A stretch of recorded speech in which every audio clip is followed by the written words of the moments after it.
Yo quiero contar una pequeña anécdota previa a la invitación con el personaje quien está con nosotros. Me tocó conducir una actividad, un evento. Ajá.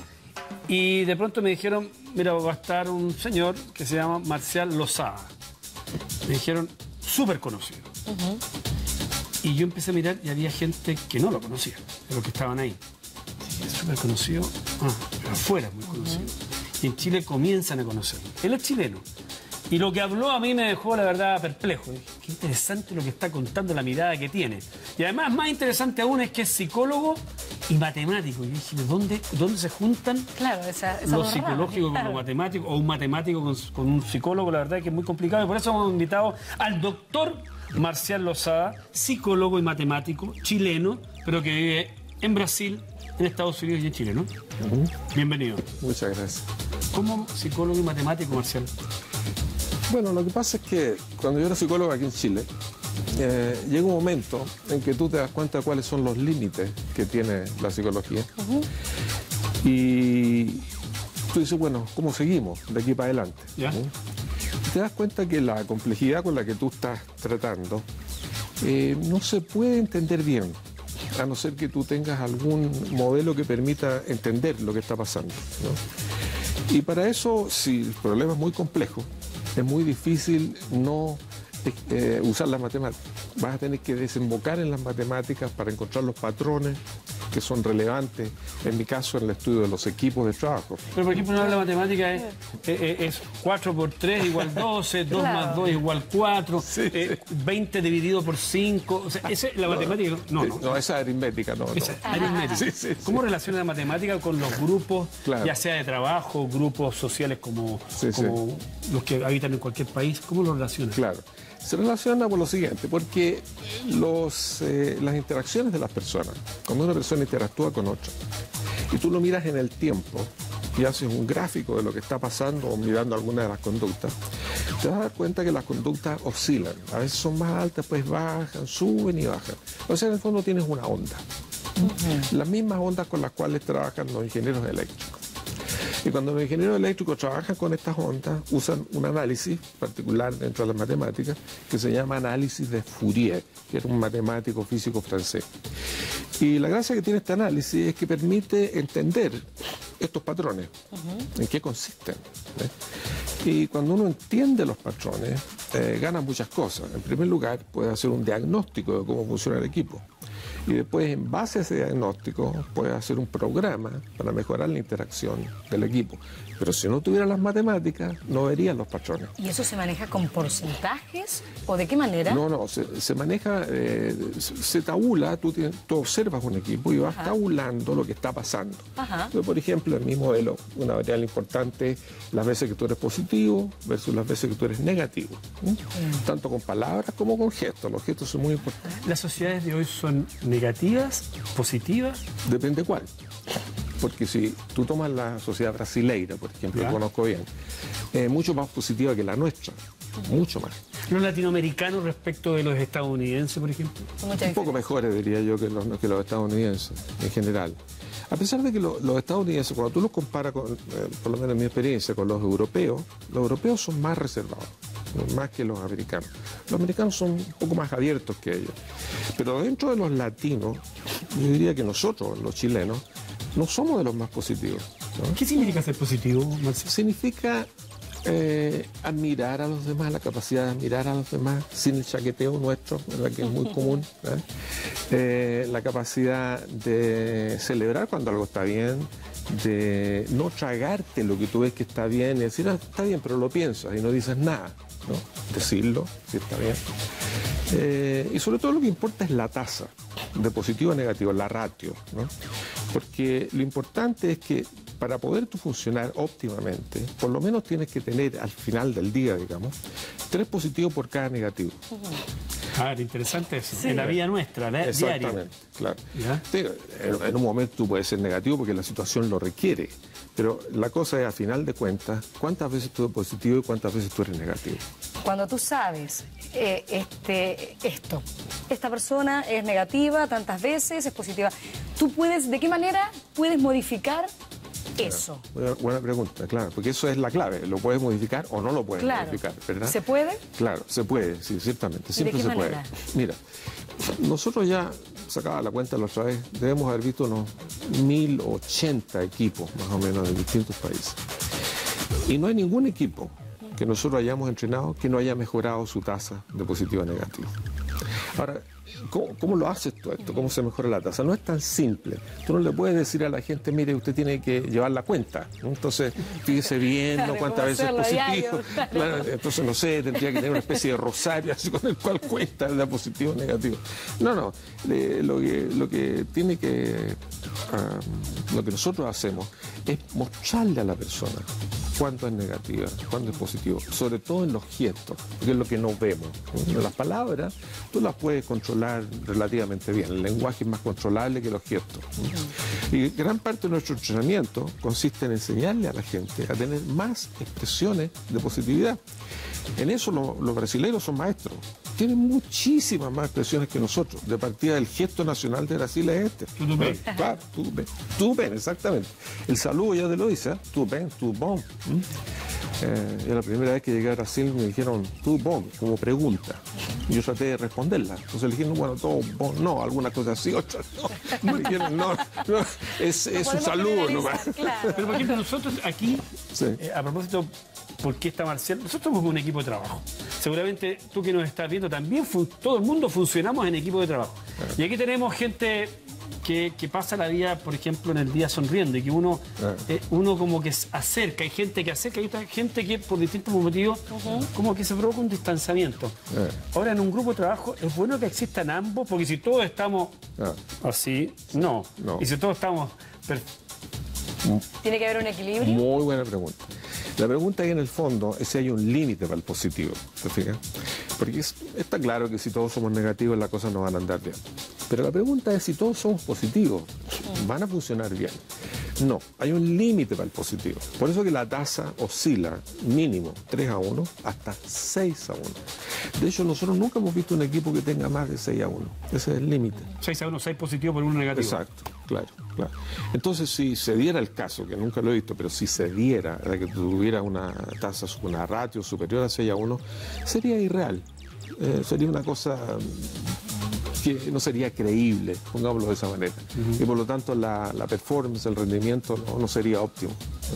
Cuando ustedes trabajan con estos grupos de trabajo, de pronto trabajan con gente que tiene alto grado de responsabilidad, claro, altísimo grado. Sí. Porque una cosa, bueno, Sí. esto también es bastante responsabilidad. Sí. Salimos al mundo todos los días, en vivo, en directo, 1 hora y media, transmitimos mensajes que pueden ser negativos, catastróficos o muy positivos. Cuando trabajan con conglomerados que tienen alta responsabilidad en el mundo, ¿cómo es la relación de ustedes con ellos? Sí, bueno, nosotros de partida, cuando vamos a una empresa, no trabajamos con la empresa, sino trabajamos con el tope de la empresa, con la directiva de la empresa, fundamental, porque ellos son los que pasan el mensaje para abajo, quieran o no quieran, ¿no? Entonces tú tienes que trabajar con los altos directivos. Tenemos un caso aquí en Chile ahora muy interesante, es el Banco de Crédito e Inversión, el BCI, ¿no? El BCI ha tomado este asunto muy en serio y han hecho todo un entrenamiento de toda la gente desde la directiva general para abajo, ¿no? Y tú ves cómo este enfoque en que se empiezan a fijar más en lo que está bien y decir lo que está bien, en los gestos sobre todo en la atención al cliente. Cuando hablas de gesto, ¿a qué te refieres? Por ejemplo, la actitud física, tanto de la cara, de tu sonrisa, tus ojos. Tú puedes sonreír con la boca fácilmente, pero los ojos no te acompañan, no resulta. La gente lo detecta inmediatamente. Tú te das cuenta cuando alguien no está sonriéndose de verdad. No solo la gente lo detecta, tu cerebro lo detecta. Si yo me sonrío así, la información que mi cerebro sabe, ¿no?, es que no estoy sonriendo. Eso no lo cuenta como positivo, digamos, ¿no? Entonces la autenticidad es clave, ¿no? Y ahí es donde tiene que entrenar la gente para que salga esto. Muchas veces esto está tapado por máscaras, ¿no? Nosotros nos toca ver gente que tú las ves la primera vez, cara pésima, ¿no?, muy enojado, pareciera que está enojado por la vida. Y tú te das cuenta que es una máscara. Esa se puso ahí por distintas circunstancias y se quedaron con ella, ¿no?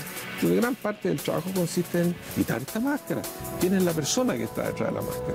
¿Cómo estamos hoy día como sociedad en general Es cierto que tú habitas 3 países, pero viajas a muchos otros. A otros, sí. Porque uno tiene la tendencia, en general, ¿y cómo está? Más o menos.